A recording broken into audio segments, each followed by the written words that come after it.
Escape from the prison called Family Chapter 1. Return and discovery, the key won't turn. 3 tries, then a fourth. My apartment door refuses to open. My jet-lagged brain tries to process this. Wrong key? No, this is definitely mine. I can even see the small silver scratch I remember. I set my suitcase down in the hallway and press the intercom button.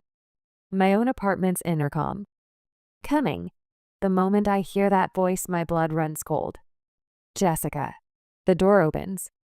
My sister appears, wearing my bathrobe, her hair wrapped in my towel, standing at my address.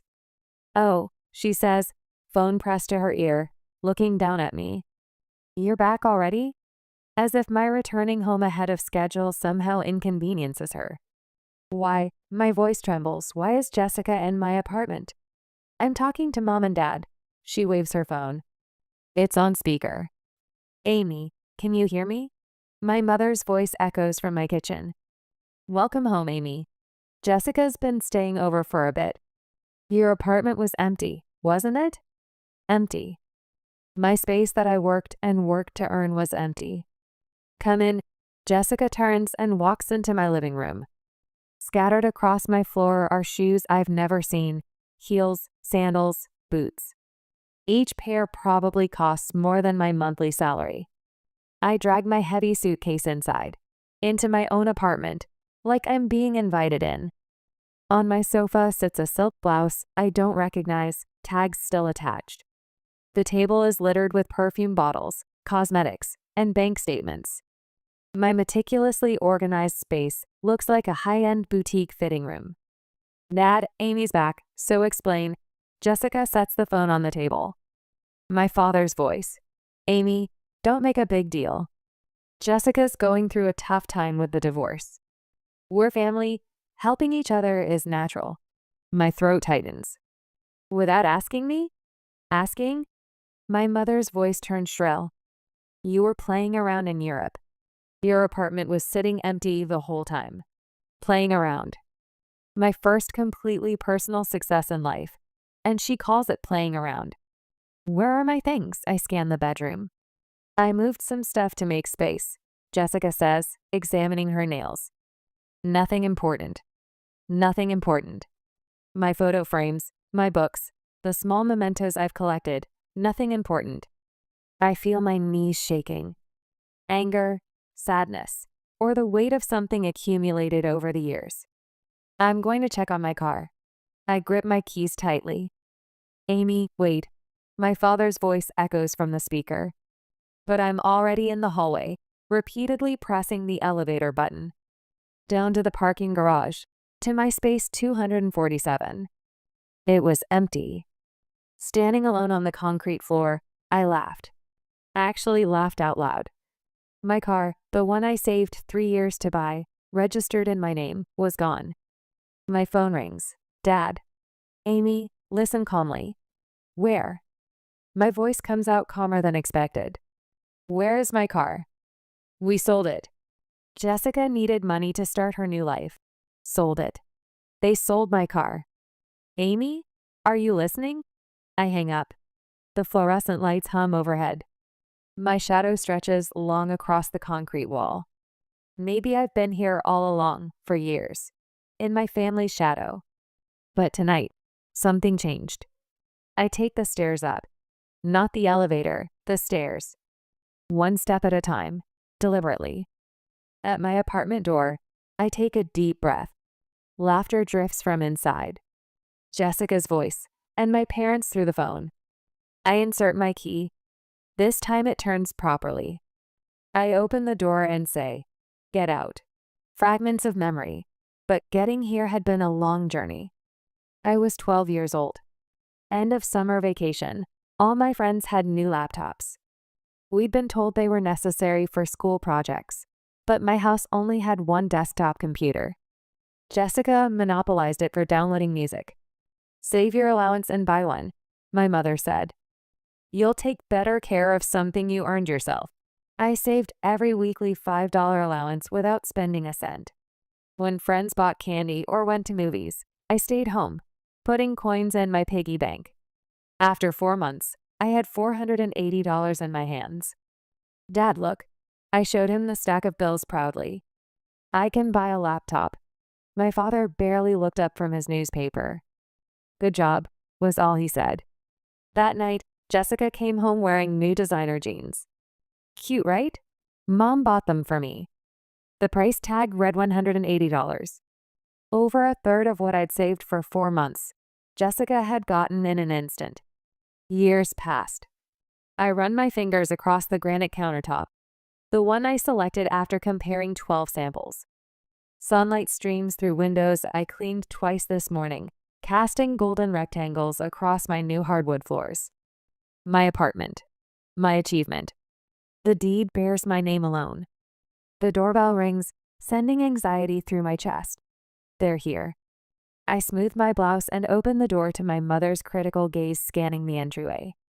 Amy, darling, she air kisses near my cheek. Her expensive perfume invades my space. Her eyes narrow at my modest decorations. Couldn't you have hired the interior designer Jessica uses? This place could have so much more personality. Dad steps in behind her, already checking his phone. Traffic was terrible. Is there parking validation? Jessica sweeps in last, designer sunglasses perched on her head, phone in hand. She gives the apartment a cursory glance. It's cute. Smaller than I expected. It's 2 bedrooms, I reply, swallowing the defense rising in my throat. Perfect for me. I lead them through the tour I've rehearsed, pointing out features I worked months of overtime to afford. The south-facing windows bring in natural light all day, and I negotiated a great deal on the upgraded appliances. Dad nods absently, scrolling through emails. Did you see my latest post? 5,000 likes. Jessica interrupts, thrusting her phone toward our parents. Activewear company wants to extend my influencer contract. Mom and Dad immediately crowd around her screen. Show us, Mom exclaims.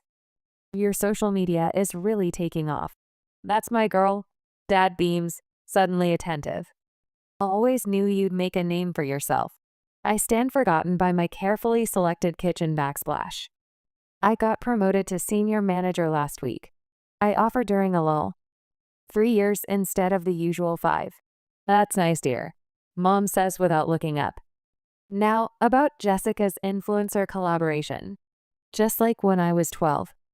My achievements fade into the background while Jessica's existence takes the spotlight. Anyone want coffee? I ask, returning to the present. I got that special blend from the local roaster. No one answers. They've migrated to my small balcony where Jessica is taking selfies, positioning herself to capture the city view I fell in love with. This would make such a cute background for my wellness series, she says. Though I'd need to filter out those power lines.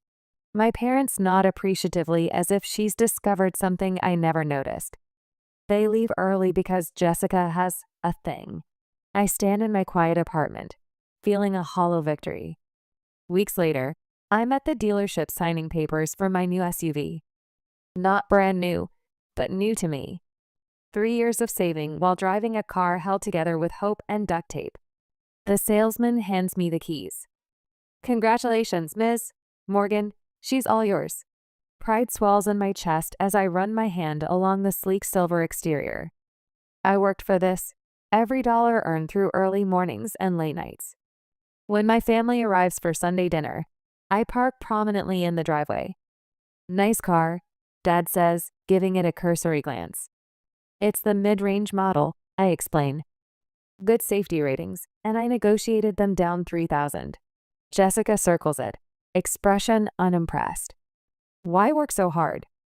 I'll just find a rich husband and get everything handed to me. My parents laugh like she said something brilliant. That's our Jess, Mom says, squeezing Jessica's arm affectionately.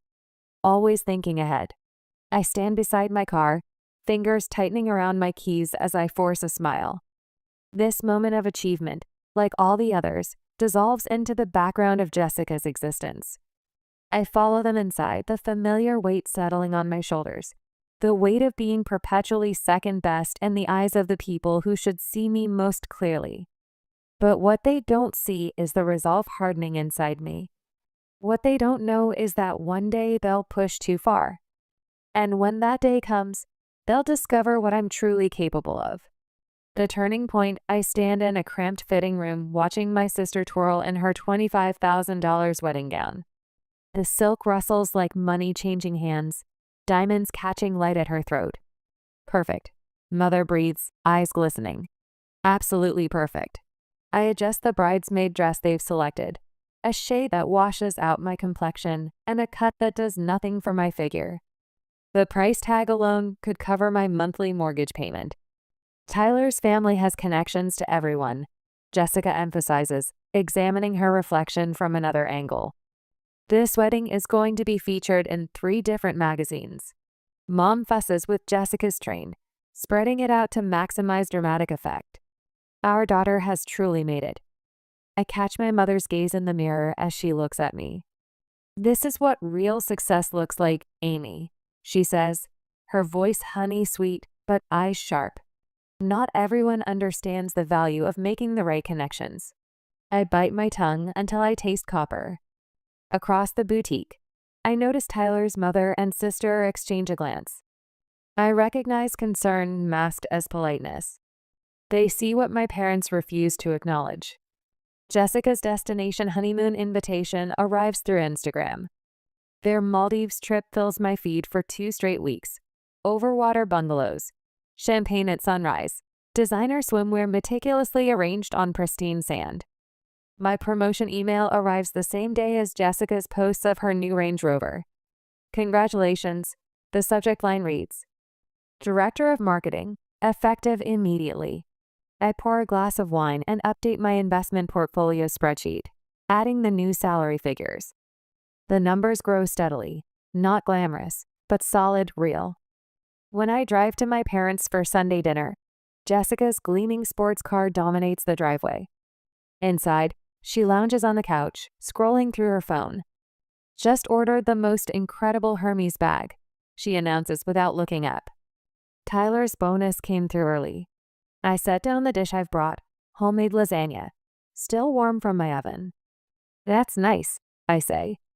I just got promoted to director. Dad glances up from his newspaper. Good for you, kiddo. Jessica, show us the bag you're getting. The news comes through a sobbing phone call from my mother. He just left her. Mom wails through the speaker. Called her shallow and wasteful. Can you believe it? After everything she's done for him? I grip my phone tighter, thinking of the luxury vacations, the wardrobe of clothes with tags still attached, the sports cars traded in yearly. What exactly happened? Tyler stood at the door with his suitcases. Mom's voice cracks. Told Jessica he couldn't support her endless spending anymore, that she never understood the value of money or marriage. She tried to explain that she deserves nice things, but he just walked away. I stare at my expense tracking app, decades of careful decisions reflected in neat columns. The divorce papers cite irreconcilable differences and financial irresponsibility. His lawyer is being absolutely ruthless about the prenup. Mom spits the words like venom. She's getting practically nothing. Where is Jessica staying? I ask, though I already know the answer. Here, of course, Mom says as if it's obvious. We kept her room exactly as she left it. She needs our support right now. Then a few days later, my hands shake as I open the email 3 times to confirm I'm not hallucinating. Congratulations, Amy Morgan. You are the winner of our European Dream Vacation contest. Your entry showcasing innovative marketing strategies has earned you an all-expenses-paid trip valued at $150,000. Experience 2 weeks across 5 European countries. I dial my parents' number, excitement bubbling in my chest. Finally, I have something extraordinary to share. Mom, Dad, you won't believe this. I entered a professional contest months ago and just found out I won. A $150,000 European trip. I'm going to see Italy, France. Oh, honey, Mom interrupts, her voice shifting to the tone she uses when explaining difficult concepts to children. You should give that to Jessica. She needs healing right now. The excitement freezes in my chest. What? Your sister is devastated, Dad chimes in. A trip like that would really help her recover from this trauma. She hasn't had a vacation since the divorce. It's not transferable, I say automatically, though I haven't even checked. It's a professional achievement award. I'm sure you could work something out. Mom presses. Your sister needs this more than you do. It's selfish to keep it. The familiar weight settles on my shoulders, the expectation that I'll fold, accommodate, sacrifice. But something different stirs beneath the weight this time. Something that's been building through years of dim celebrations and diverted attention. No, the silence on the other end stretches long enough that I check to see if the call dropped. Excuse me? Mom finally says. No, I repeat, my voice growing steady. I earned this. I'm going. Amy Elizabeth Morgan. My father's voice hardens. We're disappointed in you. After everything we've done, what exactly have you done? The words escape before I can reconsider. When have you ever celebrated my achievements the way you celebrate Jessica's existence? I hear the front door open in the background, followed by Jessica's voice asking what's happening. Your sister is being selfish, Mom explains loudly. She won a European trip and refuses to give it to you. Jessica's voice comes through clearly, shrill with indignation. Are you serious? You've always had everything easy. You have a job and an apartment. I have nothing. I have those things because I worked for them, I say, surprised by how calm I sound. Just like I worked for this trip. We raised you to care about family, Dad says, heavy disappointment in his voice. I do care about family, I reply. But I also care about myself. I end the call and stand in my quiet kitchen, shoulders square for the first time in years. My reflection in the window shows someone I barely recognize, someone with a straight spine and clear eyes. 2 weeks in Europe. Away from their expectations and disappointments. Away from a lifetime of second place. That night, I book my flight. Self-discovery, I tilt my face toward the Tuscan sun, letting its warmth sink into my skin. Standing atop this ancient hill surrounded by cypress trees and rolling vineyards, I feel something unfamiliar, peace. Here, no one knows about Amy Morgan, the perpetual second best. No one cares about Jessica's Instagram followers or my parents' transparent favoritism. I snap photos of crumbling stone archways and centuries-old frescoes, never once turning the camera on myself. For 3 weeks, I've existed without comparison, without judgment, without needing to make myself smaller. In my travel journal, the pen flows easily across the page. For the first time, I feel valued for who I am. The Italian family at the local trattoria remembers my name, not my sister's. The watercolor instructor praises my eye for detail, not my ability to pose prettily. The hiking guide appreciates my prepared questions, not my designer activewear. On my final evening, I raise a glass of local wine with fellow travelers I've befriended. To building a life on your own terms, I toast. The words taste like possibility. And then I returned home. I drop my bag and stride across the room. Mom, Dad, why does Jessica have a key to my apartment? Amy, don't make a fuss. My mother's voice crackles through the speaker. Your sister needed somewhere to stay while sorting things out. Your place was just sitting empty. My place wasn't sitting empty. I was on a trip. A trip you should have given to your sister, my father interrupts. She needed it more than you. I press my fingers against my temples. Where are my things? My bedroom, Jessica says, examining her manicure. I moved some things to make space. No big deal. My heart pounds as I scan the apartment. Family photos rearranged. My books stacked haphazardly in corners. Cabinet doors left open. Contents reorganized to make room for Jessica's organic specialty foods. A horrible thought strikes me. My car. I need to check on my car. I grab my keys and rush out, ignoring Jessica's eye roll and my parents' voices calling after me. The elevator seems to crawl. My hands shake as I punch the button for the parking garage. The space where my SUV should be, Space 247, where I've parked for 3 years, is empty. A cold weight settles in my stomach. Where is my car? I demand when my father answers. Now, Amy, don't overreact. His tone is the same one he used when explaining why Jessica got a car for her 16th birthday, while I took the bus until I could save for my own. We sold it. Jessica needed money to get back on her feet. The world tilts. You sold my car. You had no right. My mother's voice cuts in. It was just a car, Amy. Family is more important. Jessica needs us right now. It was my car, I whisper, then louder. It was my car. I paid for it. My name was on the title. We'll discuss this when you've calmed down, my father says before hanging up. I stare at my phone, rage building like a physical force. I take the stairs back to my apartment, too restless for the elevator. Jessica is still there, now lounging on my couch, scrolling through her phone. Where's the money from my car? I demand. She doesn't look up. I needed things. I spot a bank statement on the counter. A withdrawal for $25,000. Next to it, receipts from designer boutiques and a new spa membership card with Jessica's name. My SUV, my independence, my hard work, all liquidated to fund Jessica's healing. The front door opens. My parents walk in without knocking, as if they own the place. You're being dramatic, my father says with a dismissive wave. You can buy another car. You have a good job. You stole from me, I say, my voice unnaturally calm. You sold property that wasn't yours to sell. My mother sighs. Family shares everything. Why are you so selfish? That word, selfish. The one they've wielded against me my entire life whenever I've wanted something for myself. But something has changed. My hands are no longer shaking. My voice is steady. The shame they've tried to instill no longer takes root. Get out, I say. All of you. Now. Jessica's face contorts in manufactured outrage. After everything we've done for you? Fake tears spring to her eyes, the same performance that's worked on our parents for decades. My father puffs up. This is not how you speak to family.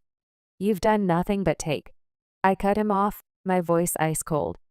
That ends. Get out of my apartment before I call the police and report my car stolen. Jessica gasps. You wouldn't. I would. I am. I hold the door open, arm rigid. Leave your key. My mother tries one last manipulation. We're your family, Amy. I meet her eyes without flinching. Not anymore. When the door closes behind them, I slide the deadbolt with a satisfying click. For the first time, the sound doesn't represent keeping others out. It represents keeping myself in. Fighting back, I slide the manila folder across the polished desk, evidence of betrayal packaged in crisp chronological order. Attorney Ms. Lavini raises her eyebrows as she flips through the documents.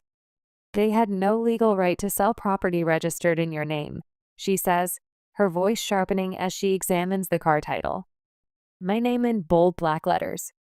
This is straightforward theft. I want everything documented. Every penny. My voice no longer wavers when I speak about them. The tremor that used to live in my throat has hardened into something stronger. Miss. Lavini lifts a spreadsheet from the folder. You've kept receipts for years. Since I was 16. I don't tell her how it started as a desperate attempt to prove my worth. How I highlighted every contribution. Every loan that mysteriously became a gift when Jessica needed something. Most clients come in with scattered memories, maybe a bank statement or two. Ms. Lavini taps her pen against my meticulously organized evidence. You've brought me a case file that would make a paralegal jealous. I say nothing. Preparation has always been my armor. She holds up my car title, the highlighter mark vivid against the paper. The vehicle was solely in your name. They had no authority to sell it. They never thought I'd fight back. I return home and add another document to the growing file, a printout of Jessica's Instagram post, time-stamped 3 days after they sold my car, showing her lounging at a luxury spa with the caption, Self-care is investing in yourself, #healing, #treat yourself, #deserving. Beside it, I play screenshots of text messages from my father. We did what was necessary for Jessica. The car was just sitting there while you were gallivanting in Europe. The evidence mounts, not just of the car, but years of financial manipulation. The emergency money they needed when I was 24 that went to Jessica's destination birthday party. I close the folder and place it carefully in my briefcase. Tomorrow, they learn what consequences feel like. My father's voicemail plays on speaker while the locksmith changes my locks. You wouldn't sue your own family. We raised you, paid for your education. I stop the recording and add it to my evidence folder, nodding to the locksmith as he hands me new keys. The security system will send notifications directly to your phone, the technician explains as he installs sensors on my windows. Any unauthorized entry triggers an immediate alert. I pay him extra to finish today. Tonight, I'll sleep in my space, truly mine for the first time in weeks. Justice, their living room looks smaller than I remember. Mom perches on the edge of the sofa, tissues clutched in her hand. Dad stands by the fireplace, arms crossed, face flushed. Ms.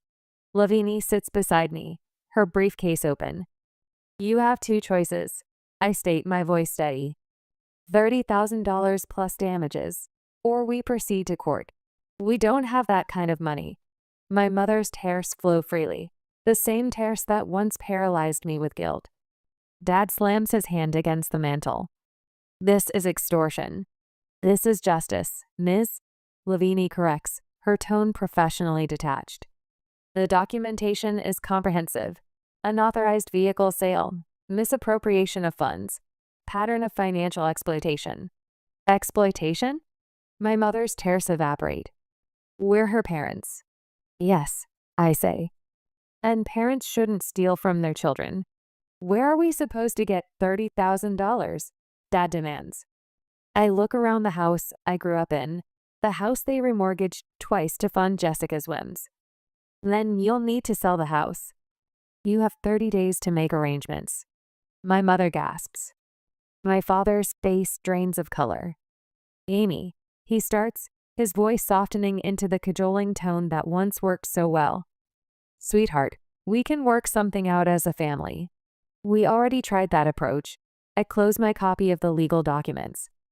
It didn't work out well for me. As we leave, I don't look back.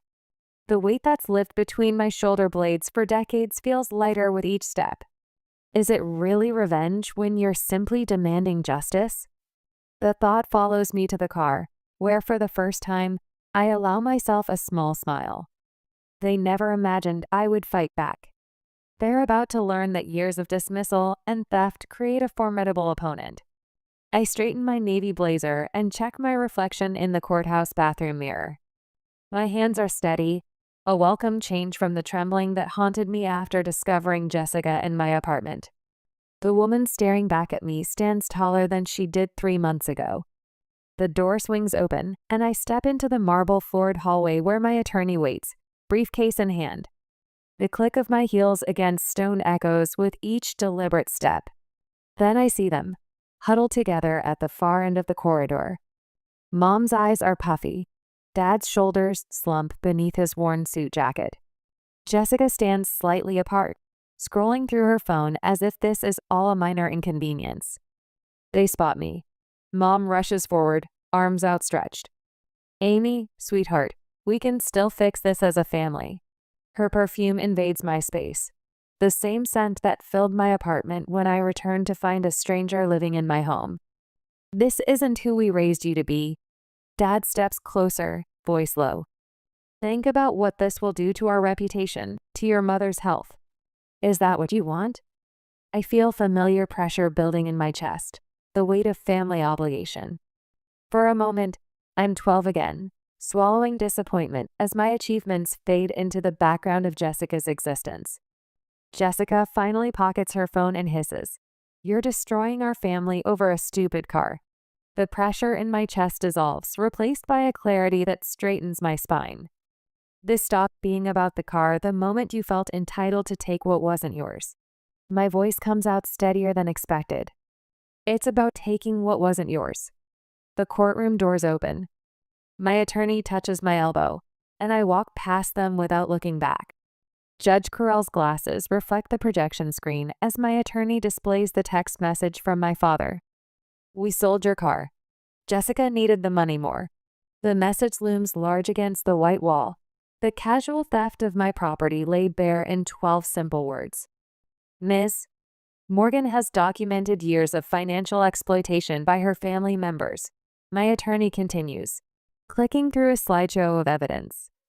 Bank statements showing $25,000 withdrawn the day after the unauthorized sale of her vehicle. Social media posts from defendant Jessica Morgan showing purchases made with those funds. I watch my father shift in his seat, tugging at his collar. My mother stares at her hands folded in her lap. Jessica glares at me from across the room, her expression a mixture of disbelief and indignation, as if my seeking justice is the true betrayal. The judge's expression grows increasingly troubled as financial records flash across the screen. Years of loans never repaid, my name on the car title, the documented value of the vehicle. My parents' attorney offers weak rebuttals about family arrangements and misunderstandings, but his arguments wither beneath the weight of evidence I've meticulously collected.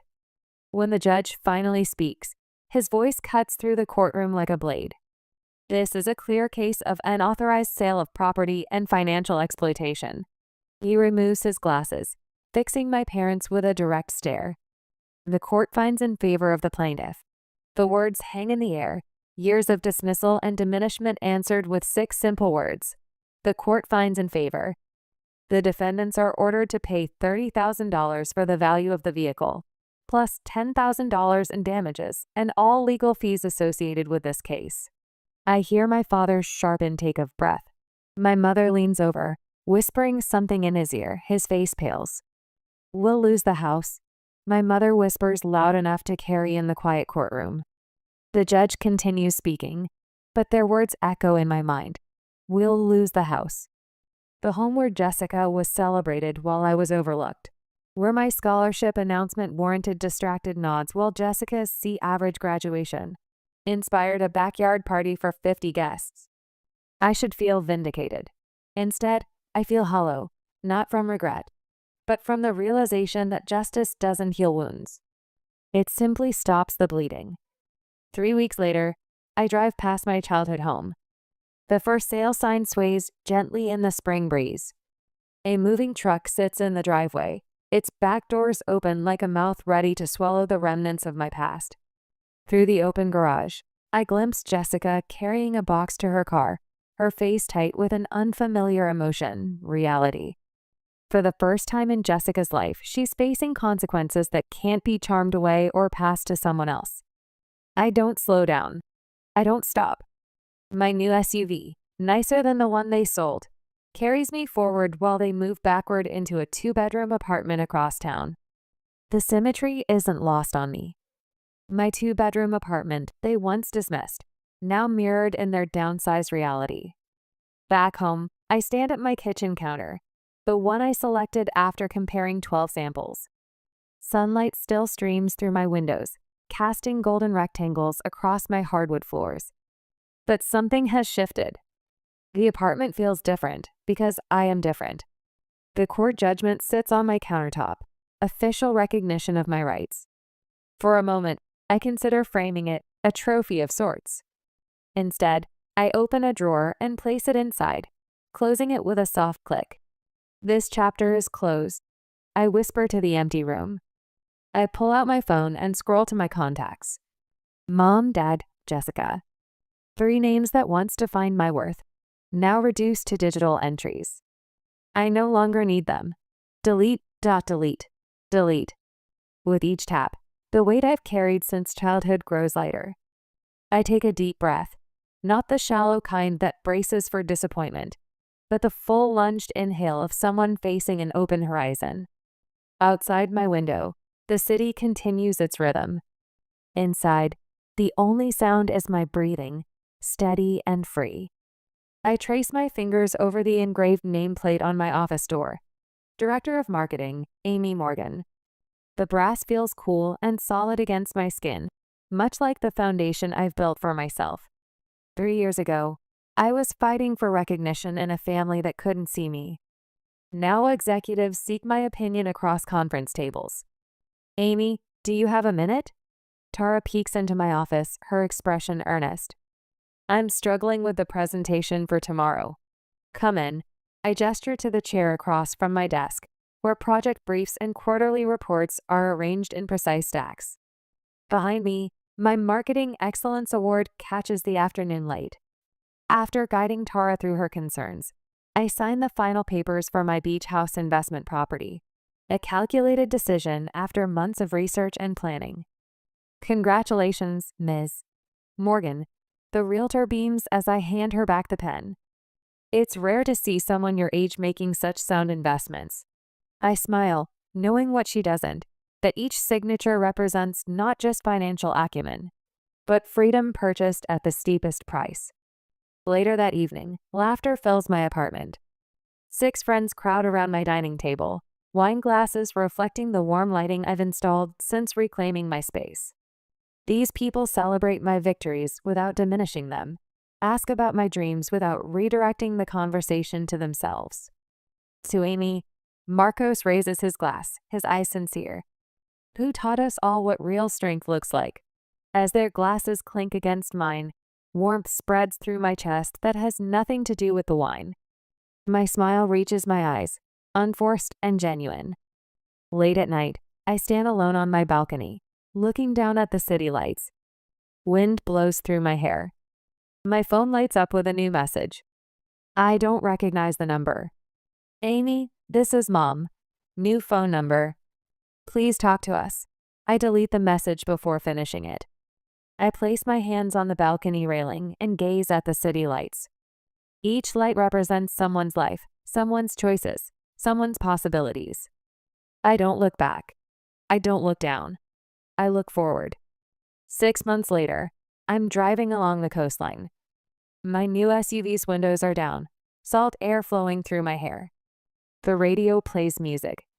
I sing along loudly, off-key, because no one is listening. No one is judging me. No one is diminishing me. No one is dimming my light. I arrive at my beach house, where I can see the ocean from the windows. Waves crash against the shore, advancing and retreating in eternal rhythm. But I don't retreat. I only move forward. I open my journal and write, today I woke up in a life that is entirely my own. Today I understand what it means to choose your family, not by blood, but by love and respect and mutual support. Today I know exactly who I am, a survivor, a warrior, and most importantly, a free woman. And tomorrow, I'll move forward another day, without looking back. Over the ocean, the sun sets, painting the sky pink and orange and gold. Beautiful, perfectly beautiful, and entirely mine.